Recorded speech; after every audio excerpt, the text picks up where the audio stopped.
Going forward, the OSC will be an important process for us to discuss the broader directions for our nation and how policies should change to support these new directions. We've had many organizations and interest groups organize their own ground-up dialogues as part of the OSC. There have been many OSC sessions, and through this process, we aim to involve as many Singaporeans as possible from a wide cross-section of society. One participant said of her experience in the OSC, and I quote, "I must say that my experience of the SG conversation opened my eyes to other Singaporeans. I do encourage people to go and speak their minds and learn from fellow Singaporeans. If we are all Singaporeans, we do have a duty to engage in a dialogue about our future." I think it's very encouraging to hear this, and indeed we have heard similar feedback, not just this one, but from many other participants in the OSC.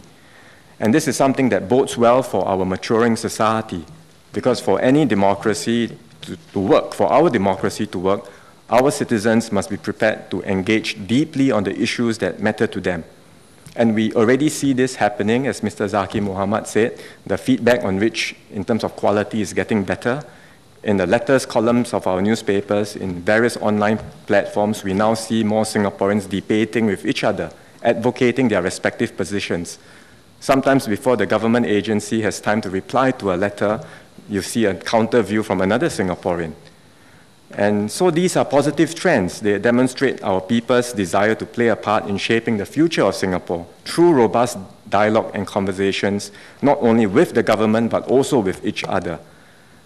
Sometimes passions are aroused during these debates, and that's okay, because the issues we are discussing are serious issues that affect the lives of all Singaporeans. But it's important that we do not vilify those who disagree with us or tear down each other in the process of debate. Ultimately, we all want the best for our country and for Singaporeans. And at the end of the day, we must be able to look past all of our differences, all of our disagreements, and still forge a common future. For there are far more things that unite us than divide us. And that's what we are seeking to do in the OSC. So I would encourage all Singaporeans to participate actively in this process of a national conversation. We are now moving to the next phase of the conversation, where we will dive deeper into the concerns raised during the earlier phase of a more open dialogue.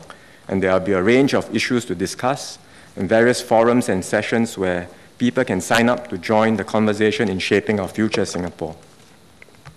Madam Chair, I would like to assure the House that the government is committed to consult as widely as it can, to listen deeply and to incorporate the views of Singaporeans when formulating its policies.